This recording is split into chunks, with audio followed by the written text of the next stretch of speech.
ආයුබෝවන් දරුවනේ 12 ශ්‍රේණියේ ආර්ථික විද්‍යා විෂය තුලින් අද අපි ඔබව හමු වෙනවා. 12 ශ්‍රේණිය ආර්ථික විද්‍යා විෂය යටතේ අප අද සාකච්ඡා කරන්නේ නිපුණතා අංක 1 ආර්ථික පද්ධතියක මූලික ආර්ථික ප්‍රශ්න හා ඒවා විසඳා ගන්නා විකල්ප ක්‍රම තුලනාත්මකව සලකා බැලීම. ඒ යටතේ නිපුණතා මට්ටම් අංක 6 සිට අංක 9 දක්වා කොටස අප සාකච්ඡා කරන්නට බලාපොරොත්තු වෙනවා. අපි මුලින්ම නිපුණතා අංක 6 යටතේ ඔබෙන් අපේක්ෂිත සාධන මට්ටම ගැන බැලුවොත් ඒ යටතේ ආර්ථික පද්ධති අර්ථ දැක්වීම, ආර්ථික පද්ධතියක මූලිකාංග පැහැදිලි කර ගැනීම, ආර්ථික පද්ධතියක තීරණ ගන්නා පාර්ශව හඳුනා ගැනීම, ඒ වගේම ආර්ථික පද්ධතියක තීරණ ගන්නා පාර්ශවවල කාර්යභාරය පිළිබඳව දැනුවත් වීම. මෙන්න මේ කියන කාරණා ඔස්සේ ඔබව ඉදිරියට රැගෙන යන්න බලාපොරොත්තු වෙනවා. මූලික ආර්ථික ප්‍රශ්න විසඳා ගැනීම සඳහා සමාජය විසින් නිර්මාණය කරනු ලැබ ඇති යාන්ත්‍රණය හෙවත් ආයතනික වැඩපිළිවෙල තමයි අපි ආර්ථික පද්ධතියක් විදිහට හඳුන්වන්නේ. ඒතර ආර්ථික පද්ධතියක් කියනවහම 아무තු දෙයක් නෙමෙයි. අපි පද්ධති විශාල ප්‍රමාණයක් ගැන මේ වෙනකොට දන්නවා. ඒතර ඒක ආර්ථිකයකට සම්බන්ධ කරාම අප කලින් කතා කරලා තියෙන මූලික ආර්ථික ප්‍රශ්න කුමක් කොපමණ කෙසේ කා සඳහා නිෂ්පාදනය කරනවාද කියන ප්‍රශ්න විසඳා ගැනීම සඳහා සමාජයක් විසින් නිර්මාණය කරගන්නා ආයතනික වැඩපිළිවෙල තමයි ආර්ථික පද්ධතියක් කියලා කියන්නේ. ආර්ථික පද්ධතියක් ඇතුලේ දකින්න පුළුවන් මූලිකාංග කිහිපයක් අපට හඳුනා ගන්න පුළුවන්. මේක ඕනෑම ආර්ථික පද්ධතියට පොදු කරුණු කිහිපයක්. ආර්ථික පද්ධතිය ඇතුළේ කුටුම්බ අපි සරලව කියමු පවුල් විදියට. කුටුම්බය සහ පවුල අතර යම්කිසි වෙනසක් තිබෙනවා. නමුත් අපි සරලව පවුල කියලා හඳුනාගත්තොත් කුටුම්බ එක කොටසක්. ආණ්ඩුව, ඊළඟට ව්‍යාපාරික අංශය, කම්කරු සංවිධාන, රාජ්‍ය නොවන සංවිධාන. ඊට අමතරව විවිධාකාර වෙළඳ පොළවල්. ඒ වෙළඳ පොළවල් තුල නිෂ්පාදනය සහ බෙදා හැරීම හුවමාරුව කරන්න ලැබෙන සානුබල පද්ධතිය.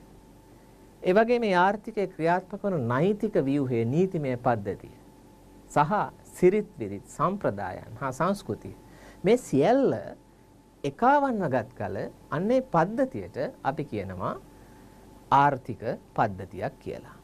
මේ වායෙන් ආර්ථික පද්ධතියක වැදගත් වෙන මූලික අංග කීපයක් අපි ඊළඟට සැකවින් සලකලා බලමු. අපි මුලින්ම කුටුම්බ දෙස යමු වුණොත් කුටුම්බ කියන්නේ ආර්ථිකයක පරිභෝජනය මුල් කොටගෙන සංවිධානය වී ඇති කුඩාම ඒකකය. පරිභෝජනය මුල් කොටගෙන සංවිධානය වෙති කුඩාම ඒකකය තමයි කුටුම්බය කියන්නේ. අපි සරලව කියමුකෝ එක හැලියේ බත් උයන පිරිස කුටුම්බය. අන්නේ කුටුම්බේ කාර්යභාරය අපි බැලුවොත් මූලික වශයෙන් කුටුම්බයට කාර්යයන් 3ක් තිබෙනවා. සාධක සැපයීම. සාධක අපි ඉගෙන ගත්තා. භූමිය, ශ්‍රමය, ප්‍රාග්ධනය සහ ව්‍යවසාය. ඒ සාධක සියල්ල තිබෙන්නේ කුටුම්බ අංශය සතුව. ඒ අනුව ව්‍යාපාරික අංශයට සාධක සැපයීම කුටුම්බාංශයේ කාර්යයක්. ඒ තුලින් ඔවුන් සාධක ආදායමක් ලබනවා. දැන් මේ ආදායම වියදම් කරලා ව්‍යාපාරික අංශය විසින් නිෂ්පාදනය කරලා තියෙන භාණ්ඩ හා සේවා මිලදී ගැනීම තමයි දෙවන කාර්යය. තුන්වන කාර්යය තමයි ආර්ථිකයක ඉතුරුම් රාශිකරණය සඳහා ආදායමෙන් කොටසක් පරිභෝජනය කළා කොටසක් ඉතුරු කිරීම මේ අතර තීරණය ගැනීම. ඒ කියන්නේ ආදායමෙන් කොපමණ ප්‍රමාණයක් පරිභෝජනය කරනවාද කොපමණ ප්‍රමාණයක් ඉතුරු කරනවාද කියන තීරණය ගනු ලබන්නේ ආර්ථිකයක කුටුම්බයන් විසින්. ඊළඟට දරුවනේ අපි බලමු ආර්ථිකයක ආණ්ඩුවක් සතුවන කාර්යභාරය කවරේද කියලා. ආණ්ඩුවක කාර්යභාරය ඔබ ඉගෙන ගන්නා වෙනත් පාඩමක මීට වඩා පුළුල්ව සාකච්ඡා වෙනවා. නමුත් අපි ආරම්භයක් විදිහට සැකවින් රජයේ කාර්යභාරය ආණ්ඩුවේ කාර්යභාරය විමසා බැලුවොත් ඒ තමයි ආර්ථිකයක පෞද්ගලික දේපල අයිතිය සහ අයිතිවාසිකම් ආරක්ෂා කිරීම. ඒ වගේම කර්මාන්ත සහ ව්‍යාපාරික ආයතන නියාමනය කිරීම. පොදු භාණ්ඩ හා සේවා සැපයීම. ආදායම් පුනර්ව්‍යාප්තිය. නීති රීති හා ව්‍යවස්ථා සම්පාදනය. මේ වගේ කාර්ය කිහිපයක් අපට සාකච්ඡා කරන්න පුළුවන්. මේවා ඉදිරි පාඩම්වලදී වරින් වර විස්තරාත්මකව සාකච්ඡා වෙනවා. ඒ නිසා අපි සැකවින් ගත්තොත් ආදායම් ප්‍රතිව්‍යාප්තිය කියන්නේ ඉහළ ආදායම් ලබන අය සහ පහළ ආදායම් ලබන විශාල පිරිසක් අතර පරතරය දැඩි වුණොත් ආර්ථිකයක කළමනාකරණය අමාරු වෙනවා.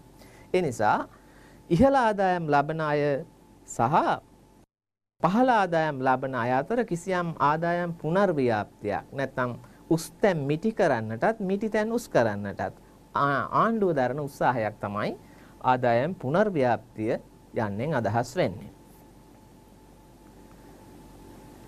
අපි ළඟට ව්‍යාපාරිකාංශය දෙසට හැරුණොත් ව්‍යාපාරිකාංශයේ සතු කාර්යභාරය අර මුලින් කියපු කුටුම්බ අංශය සතුව තියෙන නිෂ්පාදන සාධක හෙවත් සම්පත් මිලදී ගැනීම. ඒ සාධක අරගෙන ව්‍යාපාරික අංශය තමයි තීරණය කරන්නට ඕනේ කුමක් කොපමණ කෙසේ කා සඳහා නිෂ්පාදනය කරනවාද යන්න පිළිබඳව තීරණ ගැනීම. භාණ්ඩ හා සේවා ඒ අනුව නිෂ්පාදනය කිරීම සහ භාණ්ඩ හා සේවා අලෙවි කිරීම. මෙන්න මේ කාර්යභාරය නිෂ්පාදන අංශයට පැවරෙනවා.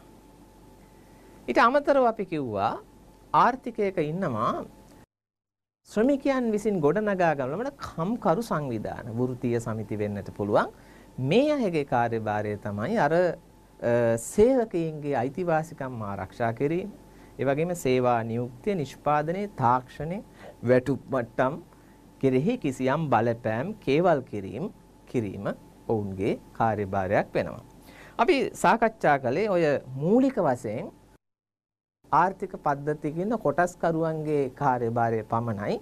සෙසු පාර්ශවකරුවන්ගේ කාර්යභාරය වෙනත් පාඩම් වලදී අපි සාකච්ඡාවට බඳුන් කරනවා.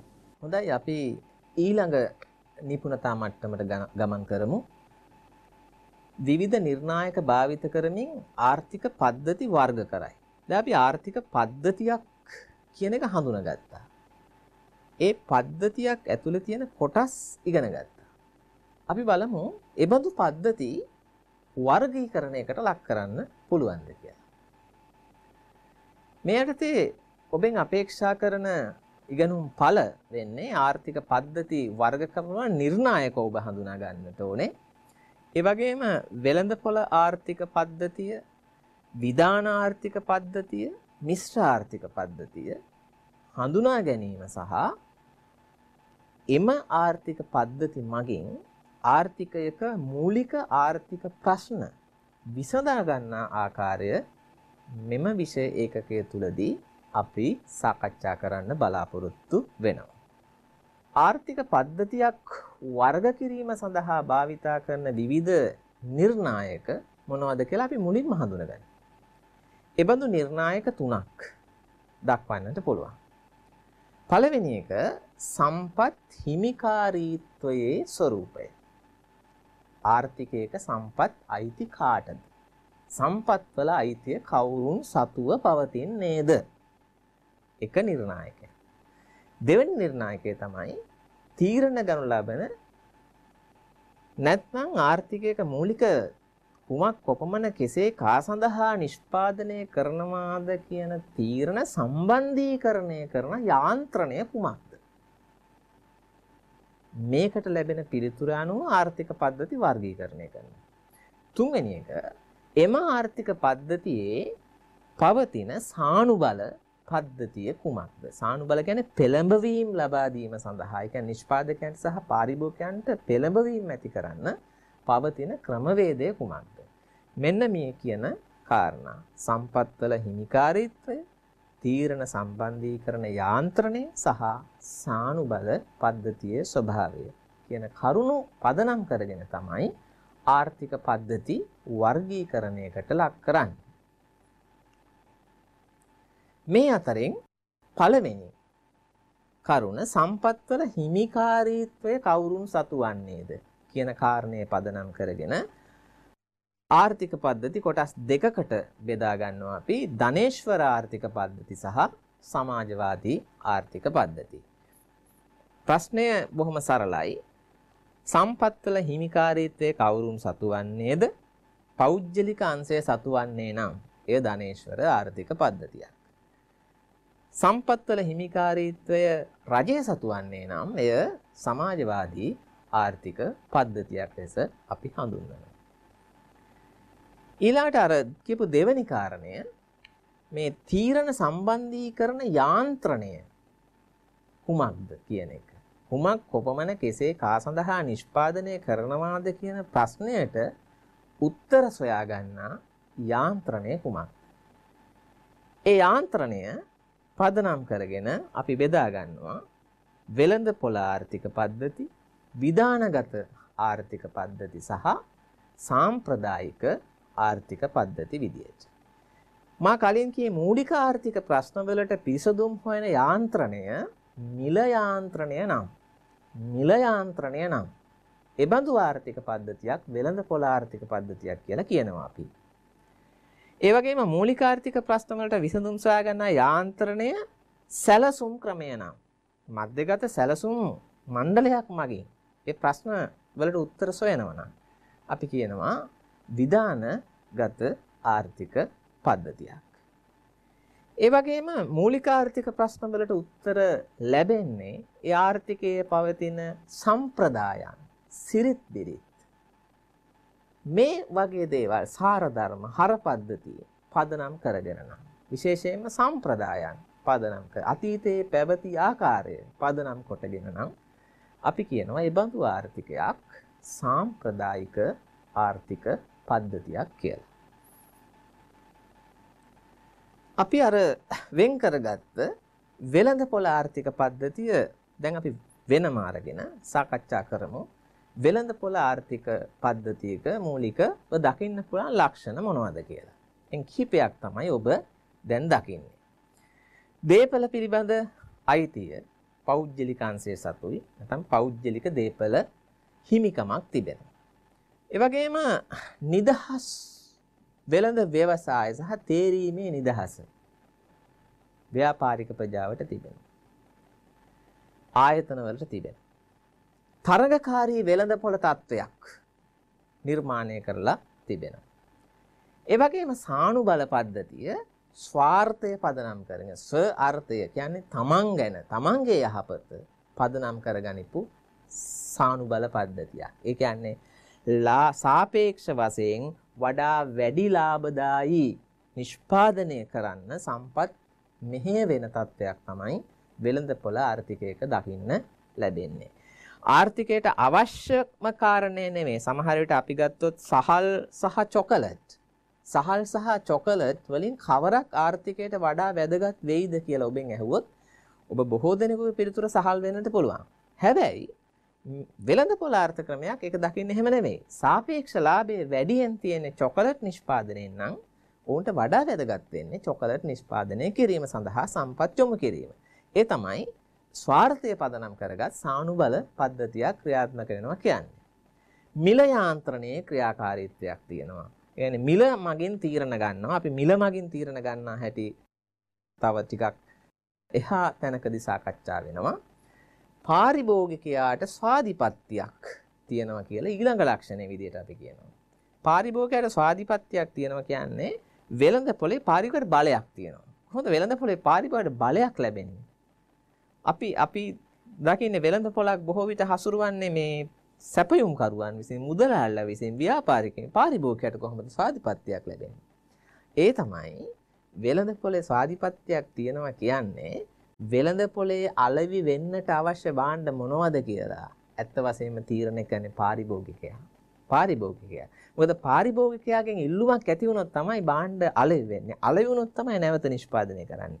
ඒක නිසා පාරිභෝගිකයා නිහඬව ඉඳගෙන වෙළඳපොළ හසුරනවා. පාරිභෝගික ස්වාධීපත්‍යයක් තියනවා කියන්නේ ඒකයි. පාරිභෝගිකයා ඉල්ලුම් කරන භාණ්ඩ නිෂ්පාදනය කරන්න නිෂ්පාදකයට සිද්ධ වෙනවා. පාරිභෝගිකයන් ඉල්ලුමක් නොලැබෙන භාණ්ඩ නිෂ්පාදනය නතර කරන්න සිද්ධ වෙනවා නිෂ්පාදකයාට. ඒ නිසා අවසාන වශයෙන් වෙළඳපොළට පැමිණෙන්නට ඕනේ භාණ්ඩ මොනවද? නොපැමිණෙන්නට ඕනේ භාණ්ඩ මොනවද කියලා තීරණය කරලා තියෙන්නේ පාරිභෝගිකයා. ඒ අනුවයි පාරිභෝගික ස්වාධීපත්‍යයක් තියෙනවා කියලා කියන්නේ. ආණ්ඩුවේ සීමිත කාර්යභාරය. මේකෙන් අදහස් වෙන්නේ ආණ්ඩුවක් ඉන්නවා. හැබැයි ආණ්ඩුව වෙළඳපොළ තුල කරන මැදහත් වීම යම් යම් තෝරාගත් අංශ කිහිපයකට පමණක් සීමා වෙනවා. නිෂ්පාදකයෙක් ලෙස වෙළඳපොළට මැදහත් වීම ඊ타මත්ම සීමා සහිත මට්ටමින් සිදු වෙනවා කියන එකයි ආණ්ඩුවේ කාර්යභාරය සීමා සහිත වීම කියන එකෙන් අදහස් වෙන්නේ. වෙළඳපොළ ආර්ථිකයක මිල ගණන් කවර කාර්යයක් ඉටු කරනු ලැබේද? මෙන්න අපේක්ෂිත පිළිතුර. වෙළඳපොළ ආර්ථිකයක මිල ඊතා වැදගත් කාර්යභාරයන් 3ක් ඉෂ්ට කරනවා. ඊතා වැදගත් කාර්යභාරයන් 3ක් ඉෂ්ට කරනවා. ඒ තමයි තොරතුරු හා සංඥා සැපීමේ කාර්යය. 2 සානුබල සැපීමේ කාර්යය. 3 සලාකණය කිරීමේ කාර්යය. නැවත කීවොත් කෙටියෙන් සංඥා සැපීම, සානුබලය හෙවත් දිරිගැන්වීම සහ සලාකණය. මෙන්න මේ කාරණා 3 තමයි මිල යාන්ත්‍රණය මගින් කෙරෙන්නේ. අපි ටිකක් විස්තරාත්මකව බලමු මේ කුමක්ද අදහස් වෙන්නේ මේ කාරණා වලින් කියලා. වෙළඳපොළක මිල මගින් තොරතුරු හෙවත් සංඥා සපයනවා කියන්නේ කුමක්ද? ඔබ දන්නවා සංඥාවක් කියන්නේ පාර්ශව කරුවන් දෙදෙනෙක් අතර පණිවිඩයක් හුවමාරු කිරීම සඳහා භාවිතා වන ඕනෑම දෙයක්. දැන් අපි දන්නවා දුම්රිය ගේට්ටුවක් අසල කෝච්චිය පැමිණෙන බව දැන්වීම සඳහා රතු එළියක් දැල්වෙනවා. එතකොට මේ පාර්ශව කරුවන් දෙන්නෙක් අතර පණිවිඩයක් හුවමාරු වෙනවා. දැන් කෝච්චිය එනවා යන්නට එපා කියලා. ඒ වගේ මලගෙදරක් ළඟ සුදු කොඩියක් තියෙනවා. එතකොට පණිවිඩයක් තමයි හුවමාරු වෙන්නේ. ඒ වගේ වෙළඳපොලේ පාර්ශව කරුවන් දෙදෙනෙක් ඉන්නවා. පාර්ශව කරුවන් දෙදෙනා තමයි ඉල්ලුම් කරුවන් සහ සැපයුම් කරුවන්. ඔවුන් දෙදෙනා අතර තොරතුරු පණිවිඩ හුවමාරු වෙනවා. කුමක් මගින්ද? මිල මගින්. කුමක් මගින්ද? මිල මගින්. ඒක තමයි සංඥා සැපේනවා කියන්නේ. කොහොමද සිද්ධ වෙන්නේ? අපි හිතමු අලුත් මාළු මිල ගණන් ක්‍රමයෙන් ඉහළ යද්දී නුවරඑළිය ප්‍රදේශයේ ඉන්න ගොවියෙක්, අපි හිතමු මේ පුජ්‍යල කවදාවත් මුහුද දැකලත් නැහැ, මුහුදත් එක්ක කිසිදු ගනුදෙනුවක් නැහැ, වෙරළාසන්නේ ඥාතියෙක් හිතවතෙක් ඇත්තෙත් නැහැ. නමුත් ඔහු මාළු මිල ඉහළ යන ආකාරය දිහා බලලා සැපයුම් කරු ළඟ තියෙන තොරතුරු දැනගන්නවා. ඔහු දන්නවා මේ දවස්වල මාළු සැපයුම අඩුයි. මේ දවස්වල වාරකම් වෙන්න ඇති. මේ දවස්වල මූදු යනවා අඩු ඇති. මේ දවස්වල ඉන්ධන සපයා ගැනීම අමාරු ඇති. මේ විදියට සැපයුම් කරු තියෙන තොරතුරු ප්‍රමාණයක් සංක්‍රමණය වෙනවා අර නුවරඑළියේ ඉන්න ගොවියා ළඟට. කොහොමද ගියේ? ඔහු මුහුද ගැන තොරතුරු හොයලා නෙමෙයි, මිල ඉහළ යන ආකාරය දිහා බලාගෙන ඉඳලා. අන්න ඒක තමයි කියන්නේ මිල මගින් සංඥා ලබා දෙනවා කියලා. සානුබල සපයනවා කියන කාර්ය අදහස හිඟ සම්පත් ආර්ථිකයේ කවර අංශයක් කරා යොමු කරනවාද කියන පෙළඹවීම ලබා දෙන්නේ මිල මගින්.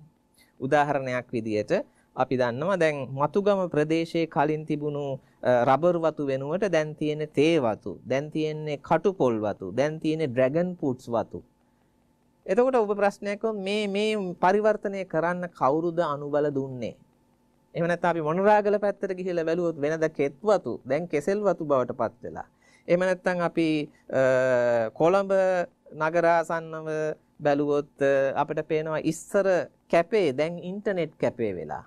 කැපේ කොහොමද ඉන්ටර්නෙට් කැපේ වුනේ? කවුද මේ පරිවර්තනය කරන අනුබල දුන්නේ? අපට ලැබෙන උත්තරේ තමයි සාපේක්ෂ මිල. සාපේක්ෂ මිල.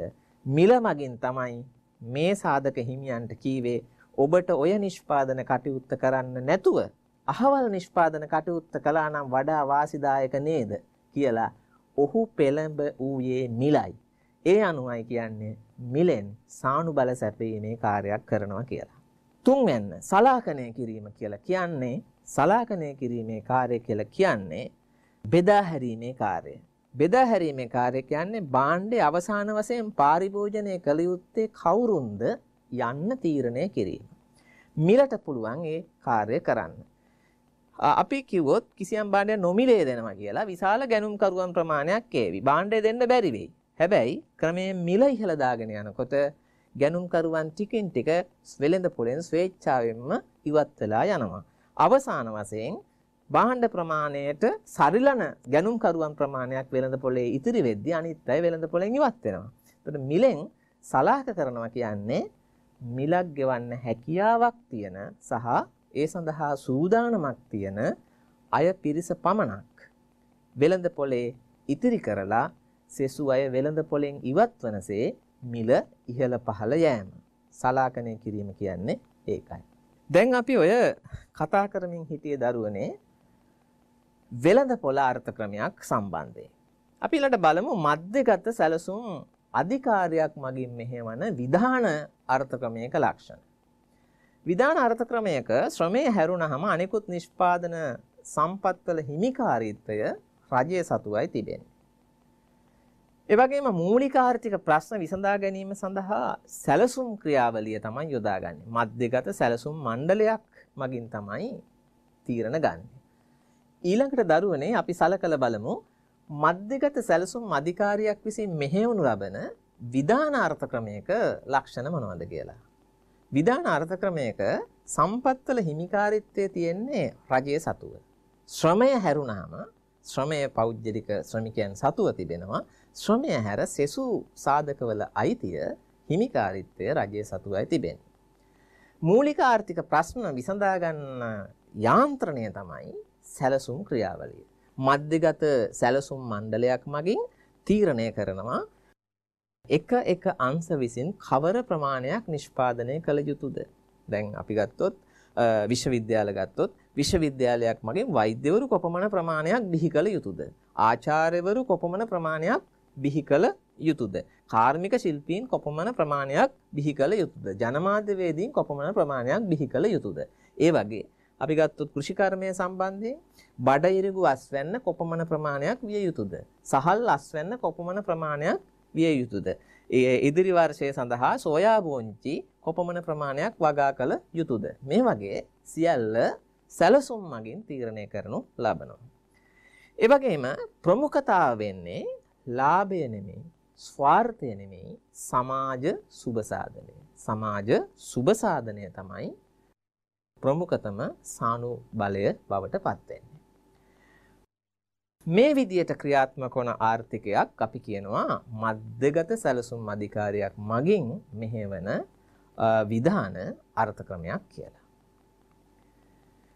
දැන් මේ සාකච්ඡාවෙන් පස්සේ මූලික වශයෙන් ධනේශ්වර අර්ථ ක්‍රම සහ අපි සැලසුම්ගත අර්ථ ක්‍රම කතා කරද්දී මේ සියල්ලගේම සංයෝගයක් විදියට බිහිවන අර්ථ ක්‍රම ගැන අපට කතා කරන්න වෙනවා.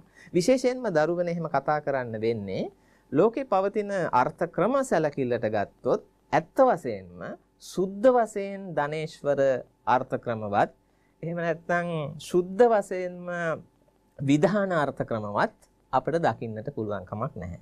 ලෝකේ සෑම ආර්ථිකයක්ම අඩු වැඩි වශයෙන් මේ දෙක අතර සම්මිශ්‍රණයකින් සකස් වෙච්ච අර්ථ ක්‍රම තමයි පවතින්නේ. ඒ නිසා අපි මිශ්‍ර පද්ධති කියලා කියන්නේ මේ සියල්ලට පොදුවේ භාවිතා කරන නමක්. මිශ්‍ර ආර්ථික පද්ධතිය anu වෙළඳපොළ යාන්ත්‍රණය මගින් මෙන්ම සැලසුම් ක්‍රියාවලිය මගින්ද සම්පත් බෙදා වෙන් කිරීම සිදුවන අර්ථ ක්‍රමයකි. එබඳු අර්ථ ක්‍රම දෙකක් ගැන මූලික වශයෙන් අපට කතා කරන්න පුළුවන්. ඒ තමයි සමාජීය වෙළඳපොළ ආර්ථිකය සහ දෙවැන්න සමාජවාදී වෙළඳපොළ ආර්ථිකය. මේ දෙක එක වගේ පෙනුනට දරුවනේ මේ දෙකේ පැහැදිලි වෙනසක් තියෙනවා. සමාජීය වෙළඳපොළ ආර්ථිකය සහ සමාජවාදී වෙළඳපොළ ආර්ථිකය. අපි පළමුවෙන් අරගෙන බලමු මොකද්ද වෙනස? සමාජීය වෙළඳපොළ ආර්ථිකය. සමාජීය වෙළඳපොළ ආර්ථිකයක් කියලා කියන්නේ වෙළඳපොළ ආර්ථික පද්ධතියක් තුළ සමාජ සාධාරණත්වය ඇති කිරීම සඳහා රජයේ මැදහත් වන ආර්ථික සමාජීය වෙළඳපොළ ආර්ථික කියලා අපි හඳුන්වනවා. ඒ කියන්නේ මූලික වශයෙන් ආර්ථිකයේ වෙළඳපොළ ආර්ථිකය. ඒ කියන්නේ සම්පත් අයිතිය පෞද්ගලිකාංශයේ සතුව තිබෙනවා. ඊළඟට මිල යාන්ත්‍රණය මගින් මූලික ආර්ථික ප්‍රශ්න විසඳනවා. මේ වගේ අර්ථකමයක්. ඒ තුල සමාජ සාධාරණත්වය ඇති කිරීම සඳහා රජයේ දැඩි ලෙස මැදහත් වන අර්ථක්‍රමයක් අපි සමාජීය වෙළඳපොළ අර්ථක්‍රමයක් කියලා හඳුන්වනවා. අතරම සමාජීය වෙළඳපොළ අර්ථක්‍රම බිහි වෙලා තියෙන දරුවනේ ලිබරල් නිදහස් වෙළඳපොළ අර්ථක්‍රම වලට විරුද්ධව.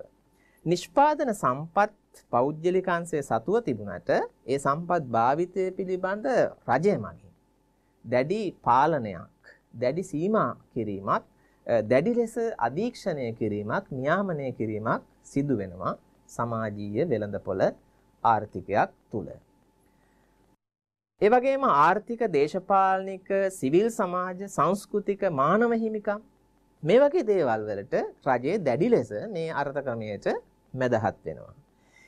ඒබඳු කරුණු නිසා ආර්ථිකයේ අගතියට පත්වන කොටස් වෙනුවෙන් ඔවුන් ඔසවා තැබීම සඳහා සමාජ ජාලා, පුළුල් සමාජ ආරක්ෂණ ජාලා ක්‍රියාත්මක කරනවා රජය මගින්. සමාජීය වෙළඳපොළ ආර්ථික පද්ධති දැනට පවතින රටවල් විදියට අපිට උදාහරණ වශයෙන් දකින්න පුළුවන් නෝර්වේ, ජර්මනිය, ස්වීඩනය, පින්ලන්තය වගේ රටවල් වල මේ දේ දකින්න පුළුවන්. පෞද්ගලික අංශය සතු වන දේපල සහ මේ සියල්ල සම වෙළඳපොළ ආර්ථිකයක් ක්‍රියාත්මක වෙනවා. නමුත් රජය දැඩි ලෙසම සුබ සාධන කටයුතු වලට සහ වෙළඳපොළ නියාමනය කරන්න මැදහත් වන තත්ත්වයන් දකින්නට පුළුවන්. ඊළඟට දෙවැන්න මා සඳහන් කළ සමාජවාදී වෙළඳපොළ ආර්ථික. මේකේ අදහස් වෙන්නේ මූලික වශයෙන් දර්ශනීය සමාජවාදී. ඒ කියන්නේ රටේ දේපල අයිතිය, සම්පත්වල අයිතිය රජයේ සතුව පවතිනවා. හැබැයි වෙළඳපොළ බලවේගයන්ට ක්‍රියාත්මක වීමට ඉඩ දෙනවා. ඒ කියන්නේ සම්පත් අයිතිය රජයේ සතුව තියෙනවා. හැබැයි සම්පත් භාවිතය පිළිබඳ තීරණ ගන්න පෞද්ගලික අංශය මගින්. ඉඩම් තිබෙනවා රජයේ සතුව, ඉඩම් බද්දට ලබාගෙන, ඉඩම් කුලියට ලබාගෙන, ඉඩම් වල කවර කාර්යයක් කරනවාද කියන තීරණ ගන්නේ පෞද්ගලික අංශය මගින්. උදාහරණ විදියට චීනය, හංගේරියාව, බල්ගේරියාව වගේ රටවල් වල සමාජවාදී වෙළඳපොළ ආර්ථිකයන් අපිට දකින්නට පුළුවන්කම තිබෙනවා. හොඳයි. ඊළඟට අපි දරුවනේ නිපුණතා මට්ටම් අංක 8 කරා ගමන් කරමු. නිපුණතා මට්ටම් අංක 8 දී සාකච්ඡා කරන්නේ නිෂ්පාදන හැකියා මායිම් වක්‍රයක් ඇසුරෙන් ආවස්තික පිරිවැය හැසිරෙන ආකාරය පිළිබඳව. මේ යටතේ ඔබෙන් අපේක්ෂා කරන ඉගෙනුම් ඵල වෙන්නේ නිෂ්පාදන හැකියා මායිම් වක්‍රයේ අර්ථ දැක්වීම, නිෂ්පාදන හැකියා මායිම් වක්‍රයක් නිර්මාණය කිරීමේදී යොදා ගන්නා උපකල්පන පිළිබඳව සාකච්ඡා කිරීම, ස්ථාවර හා වැඩෙන ආවස්තික පිරිවැය තත්ත්වයන් යටතේ නිෂ්පාදන හැකියා මායිම් වක්‍රයක් නිර්මාණය කරන්නේ කොහොමද කියන අවබෝධය ලබා ගැනීම, නිෂ්පාදන හැකියා මායිම් වක්‍රයක් භාවිත කරමින් ආවස්තික පිරිවැයේ හැසිරීම විග්‍රහ කිරීම, ඒ වගේම ස්ථාවර සහ වැඩෙන ආවස්තික පිරිවැය තත්ත්වයන් ඇතිවෙන්න බලපාන සාධක සාකච්ඡා කිරීම, වැඩෙන ආවස්තික පිරිවැය තත්ත්වය වඩාත් තාත්වික තත්ත්වයක් බව තහවුරු කිරීම. මේ කාරණාචික පදනම් කොට ගනිමින් අපි බලමු මේ සාකච්ඡාව ඉදිරියට ගෙන යන්න මුලින්ම නිෂ්පාදන හැකියා මායිම් වක්‍රයක් යනුවෙන් අදහස් වන්නේ කුමක්ද කියලා.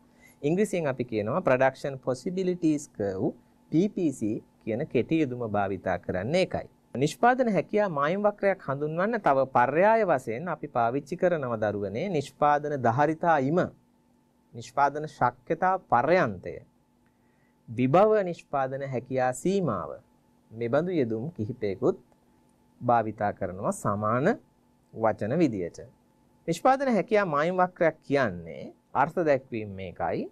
යම් දෙන ලද අවස්ථාවකදී ආර්ථිකයක් සතු සියලුම සම්පත් පවත්නා තාක්ෂණයේ යටතේ උපරිම කාර්යක්ෂමතාවයෙන් උපයෝජනය කොට කිසියම් භාණ්ඩ වර්ග දෙකකින් නිපදවිය හැකි උපරිම භාණ්ඩ සංයෝගය දැක්වෙන රේඛාව නිෂ්පාදන හැකියා මායිම් වක්‍රය ලෙස හැඳින්වේ. ඉතින් අර්ථකථනය ටිකක් දිගයි. හැබැයි ඔබට පෙනෙයි දරුවනේ මේ අර්ථකථනය තුල අපිට අතාරින්නට පුළුවන් වචන නැහැ. මේ හැම එකක්ම එක හා සමානව වැදගත්. බලන්න නැවත යම් දෙන ලද අවස්ථාවකදී මොකද දෙන ලද නිශ්චිත අවස්ථාවකට විතරයි නිෂ්පාදන හැකියා මායිම් වක්‍රයක් අඳින්නට පුළුවන්. එය ස්ථිතික රූප සටහනක් නිසා ආර්ථිකයක් සතු සියලුම සම්පත් යොදා ගන්න වෙලාවක්. පවත්නා තාක්ෂණය යටතේ. ඒතර අපි උපකල්පනය කරනවා තාක්ෂණය නොවෙනස තියෙනවා. උපරිම කාර්යක්ෂමතාවයෙන්. ඒ සාධක Tamanට නිෂ්පාදනය දෙන්න පුළුවන් උපරිම කාර්යක්ෂමතාවයෙන්. නිෂ්පාදනය කරනකොට නිපදවන්න පුළුවන් භාණ්ඩ දෙකකින් නිපදවිය හැකි උපරිම භාණ්ඩ සංයෝග දැක්වෙන රේඛාව. ඉතින් මේ එක වචනයක්වත් බැහැර කරන්නට පුළුවන් කමක් නැහැ. එක හා සමානව වැදගත් නිෂ්පාදන හැකියා මායිම් වක්‍රයක් අර්ථ දැක්වීමේදී. ඊළඟට අපි බලමු නිෂ්පාදන හැකියා මායිම් වක්‍රයක් නිර්මාණය කරනකොට යොදා ගන්න උපකල්පන කවරේද කියලා. ඒ බඳු උපකල්පන 4ක් දැන් ඔබට දකින්න පුළුවන්. අපි හිතනවා භාණ්ඩ වර්ග දෙකක් පමණයි නිෂ්පාදනය කරන්න පුළුවන්කම තියෙන. දෙකක් පමණයි නිෂ්පාදනය කරන්නේ. මේ දෙකක් කියන සංකල්පයන්නේ ඇත්තටම නිෂ්පාදන හැකියා මායිම් වක්‍රය කියන්නේ ද්විමාන තලයක අඳින සටහනක්. මේ ද්විමාන තලයක අඳිනකොට අක්ෂ දෙකයි තියෙන නිසා භාණ්ඩ වර්ග දෙකක් කියන උපකල්පනය එනවා. ආර්ථිකයේ සතු සම්පත් සම්භාරය ස්ථාවරව පවතී. ආර්ථිකයේ සතු සම්පත් සියල්ල නොවෙනස්ව තියෙනවා අපි සලකා බලන කාලය තුල. තාක්ෂණයත් ඒ වගේම නොවෙනස්ව තියෙනවා. සම්පත් පූර්ණ හා උපරිම කාර්යක්ෂමතාවයෙන් භාවිතා කරනවා. මේ උපකල්පන වලට යටත්ව තමයි නිෂ්පාදන හැකියා මායිම් වක්‍රයක් නිර්මාණය කරන්නේ. ඊළඟට ආර්ථිකයක නිෂ්පාදන හැකියා මායිම් වක්‍රයක් මගින් දැක්වෙනවා නම් ඒ වක්‍රයේ නිෂ්පාදන හැකියාව තීරණය කරන සාධක අපිට කීපයක් හඳුනා ගන්න පුළුවන්. ඒ සාධක තමයි මේ ඔබ දකින්නේ ආර්ථිකයක් සතු සම්පත් සම්භාරය. සම්පත් කියලා කිව්වේ අපි කලින් කතා කරපු භූමිය, ශ්‍රමය, ප්‍රාග්ධනය සහ ව්‍යවසායකත්වයේ කොච්චර ප්‍රමාණයක් තියෙනවද? මේවා වැඩියෙන් තියෙන ආර්ථිකයක සම්පත් සම්භාරය වැඩි. ඔවුන්ගේ නිෂ්පාදන හැකියා මායිම් වක්‍රය වඩා පුළුල් එකක්. සාධකවල ඵලදායීතාව ඒත් එහෙමයි. සාධකවල ඵලදායීතාව වර්ධනය වෙන්නේ මානව ප්‍රාග්ධනයේ වර්ධනය වෙනකොට, කළමනාකරණ දියුණු වෙනකොට, ශ්‍රම විභජනයේ විශේෂීකරණය වගේ දියුණු ශිල්ප ක්‍රම භාවිත කරනකොට ඒ බඳු අවස්ථාවල සාධකවල ඵලදායීතාව වැඩි වෙනවා. ඊළඟට තාක්ෂණය නිෂ්පාදන හැකියා මායිම් වක්‍රයක නිෂ්පාදන හැකියාව තීරණය කරන සාධකයක්. ඒතර මේ සාධක වලින් සම්පත් සම්භාරය, සාධක ඵලදායීතාව, තාක්ෂණය කියන කාරණා තුන දියුණු කරන්න පුළුවන් නම් ඒ ආර්ථිකයේ නිෂ්පාදන ධාරිතාව පුළුල් කර ගැනීමේ හැකියාවක් තියෙනවා. මේවායි කිසියම් බිඳ වැටීමක් තියෙනවා නම් නිෂ්පාදන ධාරිතාව සංකෝචනය වීමේ ඉඩකඩක් තිබෙනවා. ඊළඟට අපි බලමු නිෂ්පාදන හැකියා මායිම් වක්‍රයක් මත ගමන් කරනකොට සිද්ධ වෙන ක්‍රියාවලියක්. ඒ තුලින් අපට පුළුවනි ඊට වැදගත් සංකල්පයක් හඳුනා ගන්න. ඒ තමයි ආවස්තික පිරිවැය. මීට කලින් පාඩමකදී අපි ආවස්තික පිරිවැය අර්ථ දක්වා ගත්තා. යම්කිසි විකල්පයක් අත්පත් කරගන්න ගිහිල්ලා කැප කරනු ලබන විකල්ප අතරින් වඩාත්ම වැදගත් විකල්පේ වටිනාකම කියලා. ඉතින් නිෂ්පාදන හැකියා මායිම් වක්‍රයක තියෙන භාණ්ඩ දෙකක් නම් එකක් නිෂ්පාදනයේ වැඩි කිරීම වෙනුවෙන් කැප කරන්නේ අනික් භාණ්ඩය. ඒ නිසා නිතරම ආවස්තික පිරිවැය ගැන නිෂ්පාදන හැකියා මායිම් වක්‍රයකදී අපි කතා කරන්නේ නිමවම වැඩි කරන භාණ්ඩයේ ආවස්තික පිරිවැය විදියට සලකන්නේ ඒ වෙනුවෙන් කැප කරන අනික් භාණ්ඩයට කුමක්ද සිද්ධ වෙන්නේ කියන කාරණය.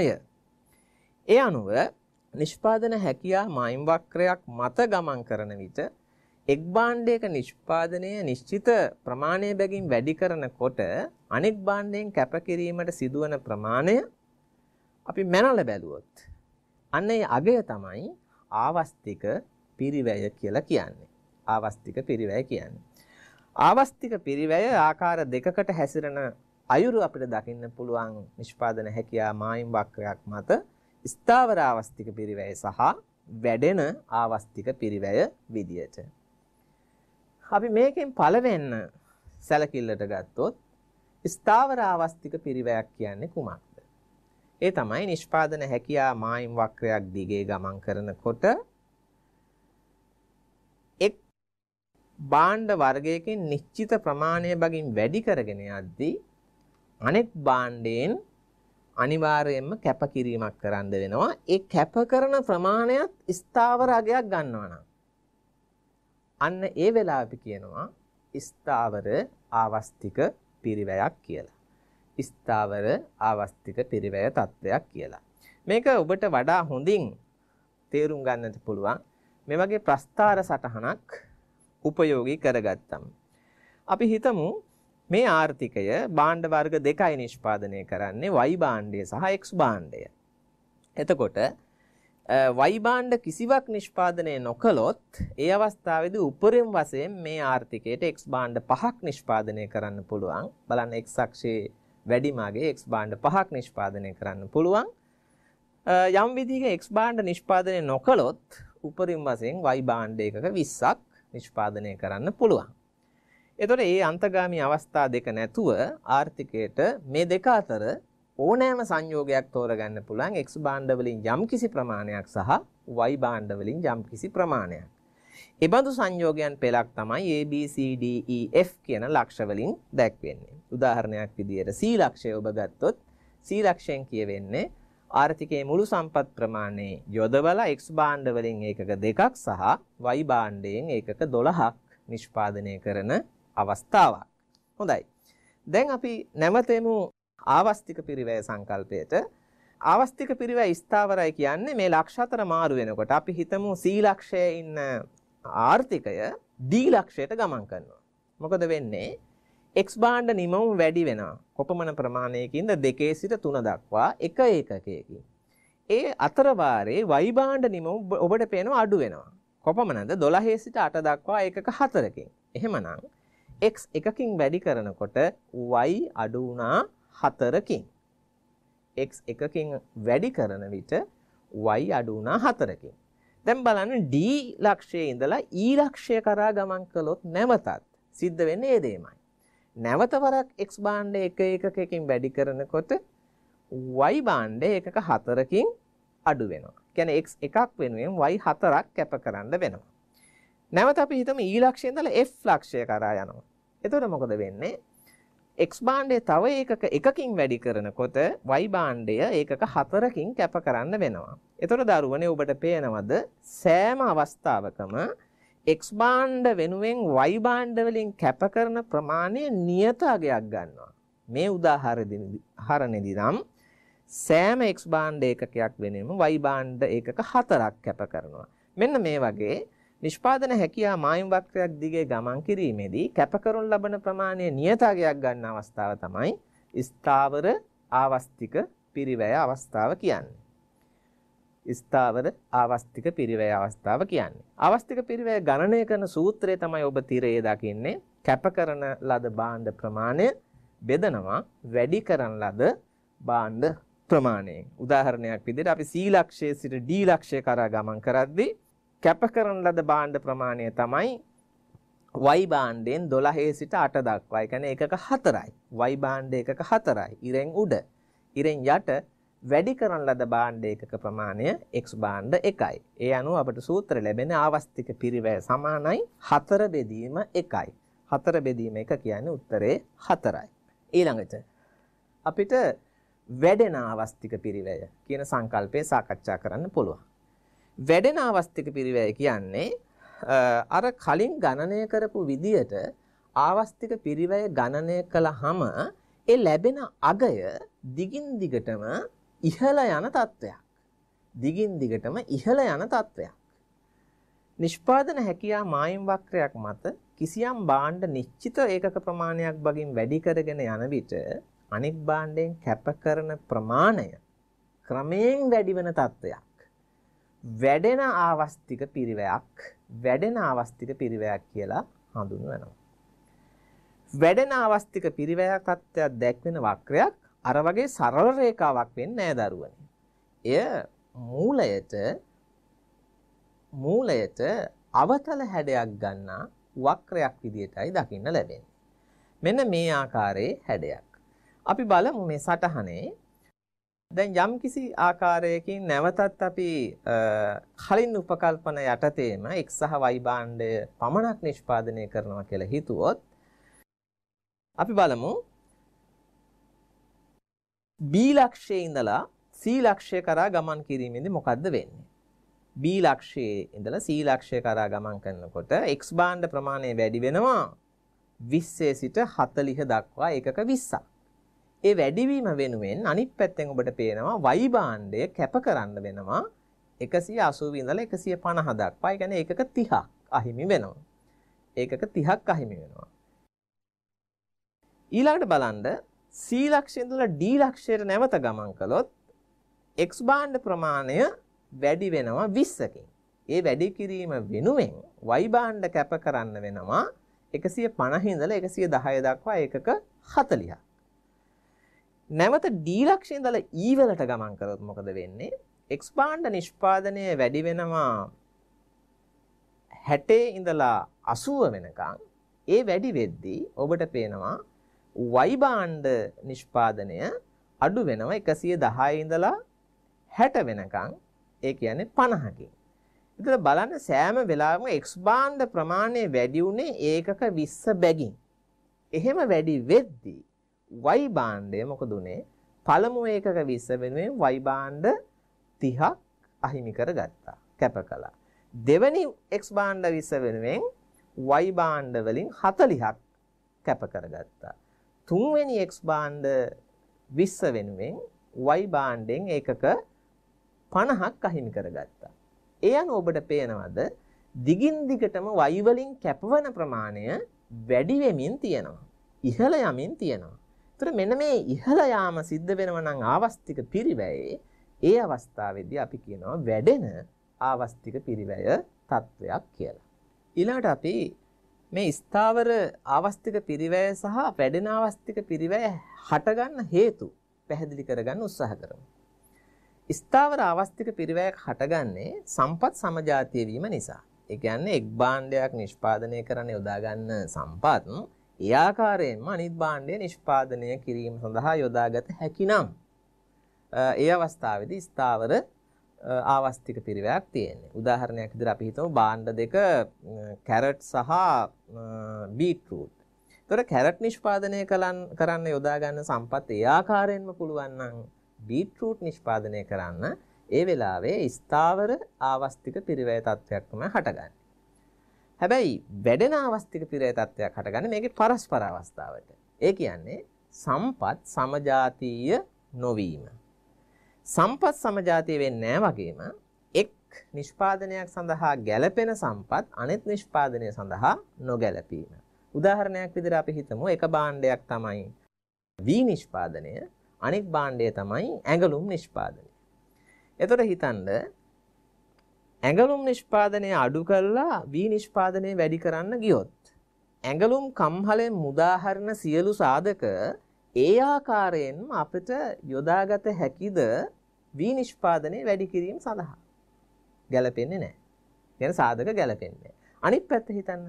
වී නිෂ්පාදනය අඩු කරලා කුඹුරේ තියෙන සාධක ශ්‍රමය සහ අනිකුත් සාධක අපි ඇඟලුම් කම්හලට ගේනවා. ඇඟලුම් නිෂ්පාදනය වැඩි කරන්න. ගැලපෙනවද? අන්න ඒ වගේ එක් භාණ්ඩයකට යොදා ගන්න සාධක අනිත් භාණ්ඩයට නොගැලපෙන අවස්ථාවලදී වැඩෙන ආවස්තික පිරිවැයක් හට ගන්නවා. ඉතින් මේ දෙකෙන් වඩා ප්‍රායෝගික தත්ත්වය මොකක්ද? ඊටාම පහසුයි අපිට තේරුම් ගන්න. අපිට සැබෑ ලෝකයේදී දකින්න ලැබෙන්නේ මේ විදියට සාධක ගැලපෙන අවස්ථාවලට වඩා නොගැලපෙන අවස්ථා. ඒ කියන්නේ වඩා ප්‍රායෝගික වෙන්නේ වැඩෙන ආවස්තික පිරිවැය තත්වයක් තිබෙන නිෂ්පාදන හැකියා මායිම් වක්‍ර. හොඳයි දරුවනේ. අපි අද සාකච්ඡාවේ අවසාන නිපුණතා මට්ටමට අපි ගමන් කරනවා. ආර්ථික විද්‍යාවේ මූලික සංකල්ප හා නිෂ්පාදන ධාරිතාව වෙනස් වීමේ නිෂ්පාදන හැකියා මායිම් වක්‍රයක් ඇසුරෙන් නිරූපණය කරන්නේ කොහොමද කියන කතා බහට අපි මෙතෙන් සිට එළඹෙනවා. මෙහිදී අපි ඔබෙන් බලාපොරොත්තු වන ඉගෙනුම් ඵල තමයි සූක්ෂම ආර්ථික විද්‍යා සංකල්ප නිෂ්පාදන හැකියා මායිම් වක්‍රයක් ආශ්‍රයෙන් ඉදිරිපත් කරන්න ඔබට හැකියාව ලබා දීම. සාර්වාර්ථික විද්‍යා සංකල්ප නිෂ්පාදන හැකියා මායිම් වක්‍රයක් ඇසුරෙන් පෙන්වීමට ඔබට හැකියාව ලබා දීම සහ නිෂ්පාදන ධාරිතාව වෙනස් වීමට බලපාන සාධක අනුව නිෂ්පාදන ධාරිතාව වෙනස් වීම නිෂ්පාදන හැකියා මායිම් වක්‍රයක නිරූපණය කරන ආකාරය පිළිබඳ අවබෝධයක් ලබා ගැනීම. එතෙන්දී මම කතා කරනවා මුලින්ම නිෂ්පාදන හැකියා මායිම් වක්‍රයක නිරූපණය කරන්න පුළුවන් සූක්ෂම ආර්ථික විද්‍යා සංකල්ප මොනවාද?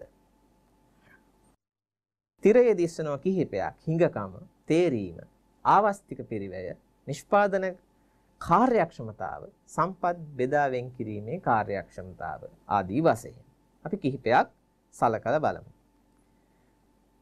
දැන් මේ සාකච්ඡාව යන අතර මට මතක් වෙනවා 2017 වර්ෂයේ අපොස උසස් පෙළ විභාගයේ ප්‍රශ්නයක් අහනවා. පළවෙනි ප්‍රශ්නේ තුන්වෙනි කොටස හිඟකම පිළිබඳ සංකල්පය නිෂ්පාදන හැකියා මායිම් වක්‍රයක් ආධාර කර ගනිමින් පැහැදිලි කරන්න. හිඟකම පිළිබඳ සංකල්පය නිෂ්පාදන හැකියා මායිම් වක්‍රයක් ආධාර කර ගනිමින් පැහැදිලි කරන්න. එතකොට අපි බලමු ඒක කරන්නේ කොහොමද කියලා. දැන් ඔබ දකින්නේ මේ නිෂ්පාදන හැකියා මායිම් වක්‍රයක්. එහි කලින් දුටුව නිෂ්පාදන හැකියා මායිම් වක්‍රයමයි එම උපකල්පනමයි. අපි හිතමු මේ ආර්ථිකයේ තියෙන සම්පත් සියල්ල භාවිත කරලා A B C D E F ආදී ඕනෑම ලක්ෂයක් මත රැඳී සිටින්නට පුළුවන්කම තිබෙනවා. හැබැයි අපි හිතුවොත් කාල්පනික වශයෙන් මේ ආර්ථිකයට ගමන් කරන්නට පුළුවන්කම තියනවද S වැනි ලක්ෂයක් කරා.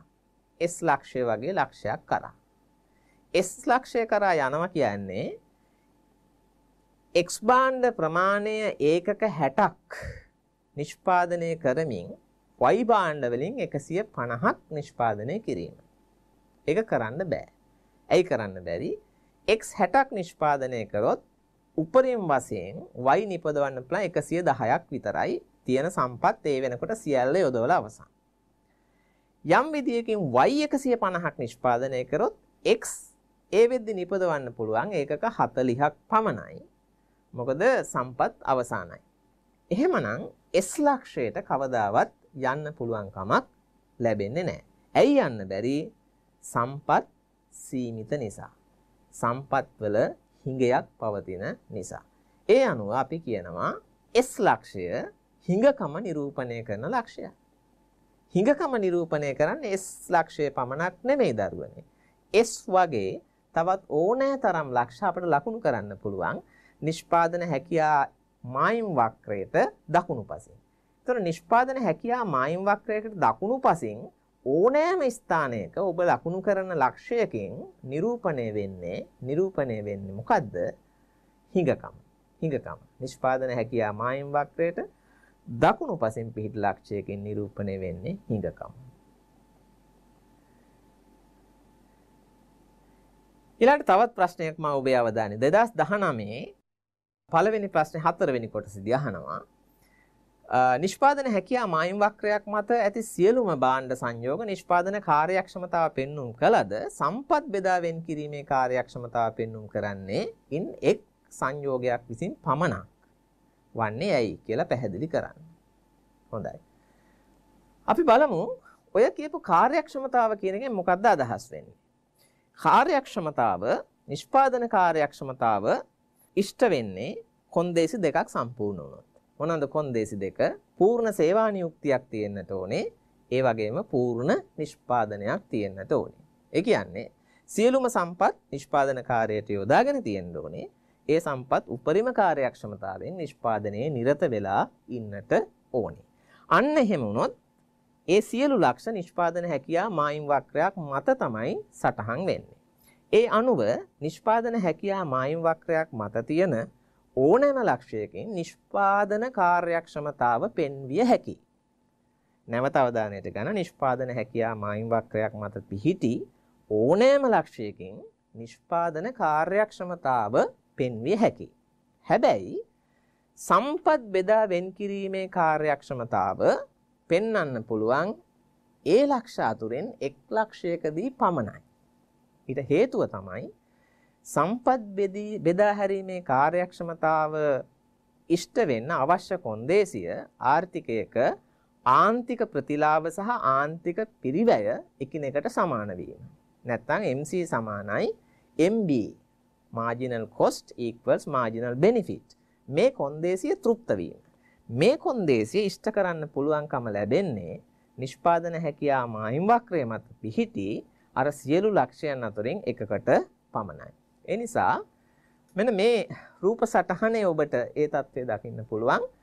දැන් අපි ගත්තොත් A ලක්ෂය, B ලක්ෂය සහ C ලක්ෂය.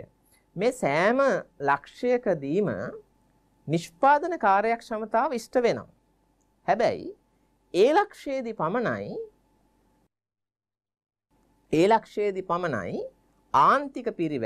ආන්තික පිරිවැයට සමාන වෙන ඔබට පේනවා දෙවැනි රූප සටහනේ ඒ தත්ත්වය සම්බන්ධ කරලා තියෙනවා A ලක්ෂයට. එතකොට බෙදා හැරීමේ කාර්යක්ෂමතාව ඉෂ්ට වෙන්නේ A ලක්ෂයේදී පමණයි. ABC ඕනෑම ලක්ෂයක් මත නිෂ්පාදන කාර්යක්ෂමතාව ඉෂ්ට වෙනවා. ඒ නිසා අපිට නැවත සාරාංශකරණය කරන්න පුළුවන් නිෂ්පාදන හැකියා මායිම් වක්‍රයක් මත ඕනෑම ලක්ෂයකින් නිෂ්පාදන කාර්යක්ෂමතාව දක්වන්න පුළුවන්.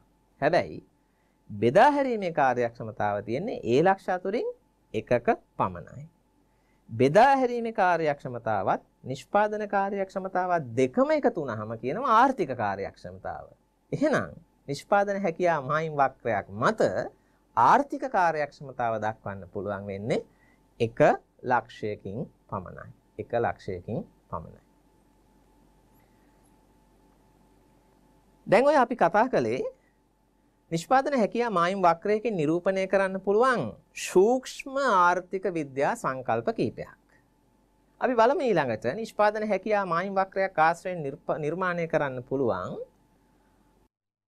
සාර්ව ආර්ථික විද්‍යා සංකල්ප මොනවද? එන් කීපයක් තමයි ඔබ දකින්නේ. පූර්ණ සේවා නියුක්තිය, සම්පත් ඌන උපයෝජනය, ආර්ථික පසුබැස්ම, ආර්ථික අවපාතය, ආර්ථික වර්ධනය, ආර්ථික බිඳවැටීම මේ ඕනෑම එකක් නිෂ්පාදන හැකියා මායිම් වක්‍රයක නිරූපණය කිරීමේ හැකියාව තිබෙනවා. අපි කොහොමද බලමු ඒ බඳු නිරූපණයන් කරන්නේ කියලා. ඊට උපයුක්ත කරගන්න මම ඔබට සටහනක් පෙන්වන්නම්. මේ තියෙන්නේ 2019 වර්ෂයේ ආර්ථික විද්‍යා ප්‍රශ්න පත්‍රයේ පළවෙනි ප්‍රශ්නේ තුන්වෙනි කොටස. ඒතර ඔබට පේනවා නිෂ්පාදන හැකියා මායිම් වක්‍රයක් මගින් පහ සඳහන් සංකල්ප පෙන්눔 කරනු ලබන්නේ කෙසේද? හිඟකම පිළිබඳ ප්‍රශ්නය. ඔක අපි කතා කළා. ඒක සූක්ෂම ආර්ථික විද්‍යා සංකල්පයක්. ආවස්තික පිරිවැය. ඒකත් සූක්ෂම ආර්ථික විද්‍යා සංකල්පයක් අපි කතා කළා. ඊළඟට කියනවා ආර්ථික පසුබැස්ම, ආර්ථික වෘද්ධිය. මේ දෙක සාර්ව ආර්ථික විද්‍යා සංකල්ප. දැන් අපි බලමු ඒ බඳු සංකල්ප නිරූපණය කරන්නේ කොහොමද කියලා. දැන් බලන්න මේ සටහන. මේ සටහනේ ඔබට පේනවා A ලක්ෂය. A ලක්ෂය නිෂ්පාදන හැකියා මායිම් වක්‍රයේ මත පිහිටි ලක්ෂයක්. නිෂ්පාදන හැකියා මායිම් වක්‍රයේ මත ලක්ෂයක් තිබෙනවා කියන්නේ ඒ අවස්ථාවේදී ආර්ථිකය පූර්ණ සේවා නියුක්තියේ තියෙනවා. ඒ අනුව ඔබ දකින මේ A ලක්ෂය කියන්නේ ආර්ථිකය පූර්ණ සේවා නියුක්තියේ පසුවන අවස්ථාවක්. හැබැයි A ලක්ෂයට යටින් මේ නිෂ්පාදන හැකියා මායිම් වක්‍රයට වම්පසින් පිහිටි ඕනෑම ලක්ෂයකින් BC වගේ ඕනෑම ලක්ෂයකින් පෙන්වන්නේ ආර්ථිකයේ ඌන සේවා නියුක්ති තත්ත්වයක්. එහෙම නැත්නම් සම්පත් ඌන උපයෝජනය වන අවස්ථාවක්. ඇයි එහෙම කියන්නේ? ඒ ආර්ථිකයේ තිබෙන සම්පත් ප්‍රමාණයම පාවිච්චි කරමින් තවදුරටත් නිෂ්පාදනය පුළුල් කළ හැකිව තිබුණා. හැබැයි පුළුල් කළා නැහැ. ඒ කියන්නේ සම්පත් මුළුමනින්ම උපයෝජනය කළා නැහැ කියන එකයි. එතකොට නිෂ්පාදන හැකියා මායිම් වක්‍රයකට වම්පසින් නැත්නම් ඇතුළත පිහිටි ලක්ෂයකින් නිරූපණය වෙන්නේ ඌන සේවා නියුක්තිය. එහෙම නැත්නම් සම්පත් ඌන උපයෝජනය. මේ සටහන බලන්න. ආර්ථික පසුබැසීම සහ ආර්ථික අවපාතය නිරූපණය කරන්න නිෂ්පාදන හැකියා මායිම් වක්‍රය යොදා ගනිපු ආකාරය. ආර්ථික පසුබැසීම කියන්නේ తాවකාලිකව ආර්ථිකයේ සිදුවන තත්ත්වයක්. නිමවුම් මට්ටම తాවකාලිකව පහත යන අවස්ථාවක්. එතකොට ඔබ හිතුවොත් පළවෙනි සටහනේ A ලක්ෂයේ ඉඳලා පූර්ණ සේවා නියුක්ති අවස්ථාවක ඉඳලා B වැනි ඇතුළත ලක්ෂයකට ගමන් කිරීම මගින් පෙන්වන ආර්ථිකයේ පසුබැස්මක්. නිෂ්පාදන ප්‍රමාණයේ භාණ්ඩ වර්ග දෙකෙන්ම පහළට යාමක් පෙන්වනවා. ආර්ථික පසුබැස්මක්. හැබැයි දෙවෙනි සටහනේ පෙන්වන්නේ ආර්ථික අවපාතයක්. ආර්ථික පසුබැස්ම කෙටි කාලීනයි, ඒ වගේම తాවකාලිකයි. ආර්ථික අවපාතය දිගු කාලීනයි, ඒ වගේම තරමක් දුරට ස්ථාවරයි. ඒ කියන්නේ ආර්ථිකය කඩා වැටුනහම යථා තත්වයට පත්වීමට කල්පමාවක් ගත වෙනවා. දැන් උදාහරණයක් විදිහට අපි හිතමු නියඟයක් ඇවිල්ලා දෙනියාය ප්‍රදේශයේ තේ වගාව ලබන අස්වැන්න අඩු වෙනවා. එතකොට ඒ වෙලාවේ නිෂ්පාදන ප්‍රමාණය තමයි පල්ලෙහා යන්නේ. හැබැයි තේ වගාව විනාශ වුණොත් නිෂ්පාදන ධාරිතාවට හානි වෙනවා. අන්න ඒ අවස්ථාවේදී තමයි මේ වෙනස ඔබට පේන්නේ. ඒ විදිහටම පළවෙනි අවස්ථාවේ නිෂ්පාදනය අඩු වෙන ලක්ෂය ඇතුළට විතන් වෙනවා. දෙවෙනි අවස්ථාවේදී නිෂ්පාදන ධාරිතාව අඩු වෙනකොට වක්‍රය ඇතුළට ගමන් කරනවා. අන්න ඒ විදිහටම ආර්ථික පසුබෑමකදී නිෂ්පාදන ලක්ෂය ඇතුළට ගමන් කරනවා. ආර්ථික අවපාතයකදී නිෂ්පාදන හැකියාව මායිම් වක්‍රය වම් පසට ගමන් කරනවා. මේක අනිත් පැත්ත ප්‍රතිවිරුද්ධ පැත්ත ආර්ථික වර්ධනය. ආර්ථික වර්ධනය ඔබට නිරූපණය කරන්න පුළුවන් නිෂ්පාදන හැකියාව මායිම් වක්‍රය දකුණට ගමන් කරවීම මගින්. දකුණට ගමන් කිරීම මගින්. ආර්ථිකයේ බිඳ වැටුනොත් වමට ගමන් කරනවා. ආර්ථික වෘද්ධියකදී වර්ධනයකදී නිෂ්පාදන හැකියාව මායිම් වක්‍රය දකුණට ගමන් කරනවා. හොඳයි දරුවනේ, ඊළඟට ආර්ථික වර්ධනය නිරූපණය කරන්නට පුළුවන්කම තියෙනවා අපිට. නිෂ්පාදන හැකියාව මායිම් වක්‍රයක් මේ රූප සටහනේ දැක්වෙන ආකාරයට දකුණට විතැන්වීම මගින්. දකුණට විතැන්වීම. දැන් 2010 මේ කල්පිත සංඛ්‍යාතෙන් 2010 වර්ෂයේ ආර්ථිකය තිබුණට වඩා 2015 නිෂ්පාදන හැකියාව මායිම් වක්‍රය දකුණට ගියා කියන්නේ ආර්ථික වෘද්ධියක් ඇති වෙලා තිබෙනවා කියන එක. අවසාන වශයෙන් මම ඔබ ප්‍රශ්නයක් කරා යොමු කරනවා. ආර්ථිකයක නිෂ්පාදන හැකියාව විතැන්වීමට බලපාන සාධක කවරේද? දැන් ඔබ කලින් ඉගෙන ගත්ත ආර්ථික වෘද්ධියක් ඇති වුනහම එහෙම වෙන්නට පුළුවන්කම තියෙනවා. මේ වගේ කතා කළා. මෙහෙම ප්‍රශ්නයක් ඇහුවොත් ආර්ථිකයක නිෂ්පාදන හැකියාව විතැන්වීමට බලපාන සාධක කවරේද? ඒ ප්‍රශ්නෙට දරුවනේ උත්තර ලියනකොට ඔබ හිතන්න ඕනේ යම්කිසි සිද්ධියක් නිසා ඒ ආර්ථිකයේ සම්පත් සම්භාරයට කුමක්ද වෙන්නේ? ඒ ආර්ථිකයේ තාක්ෂණයට කුමක්ද වෙන්නේ? ඒ ආර්ථිකයේ සම්පත්වල ඵලදායීතාවට කුමක්ද වෙන්නේ? පැහැදිලිද? ඒ ආර්ථිකයේ නිෂ්පාදන සම්පත් සම්භාරයට, තාක්ෂණයට සහ සාධකවල ඵලදායීතාවට කුමක්ද වෙන්නේ? වැඩි වෙනවා නම් ඒ නිෂ්පාදන හැකියාව මායිම් වක්‍රය දකුණට විතැන් වෙනවා. අඩුවීමක් සිද්ධ වෙනවා නම් වමට විතැන් වෙනවා. ඒ අනුව පිළිතුර වෙන්නේ නිෂ්පාදන හැකියාව මායිම් වක්‍රයක් විතැන් වෙන්න බලපාන සාධක තමයි සම්පත් සම්භාරයේ වෙනස් වීම, සාධක ඵලදායීතාවය වෙනස් වීම හෝ තාක්ෂණයේ වෙනස් වීම. වෙනස් වීම කියන වචනය මා යොදාගත්තේ වක්‍රය වමට දකුණට දෙපැත්තකින් ඕනෑම පැත්තකට ගමන් කරන්න මේක ගලපා ගන්නට ඔබට හැකියාව ලැබෙන්න. සම්පත් සම්භාරයේ වැඩිවීම කිව්වොත්, සාධක ඵලදායීතාව වැඩිවීම කිව්වොත්, තාක්ෂණයේ දියුණු වීම කිව්වොත්, ඒ කියන්නේ වක්‍රය දකුණට ගමන් කරන අවස්ථාව. ඒකේ පරස්පරය වමට ගමන් කරන අවස්ථාව.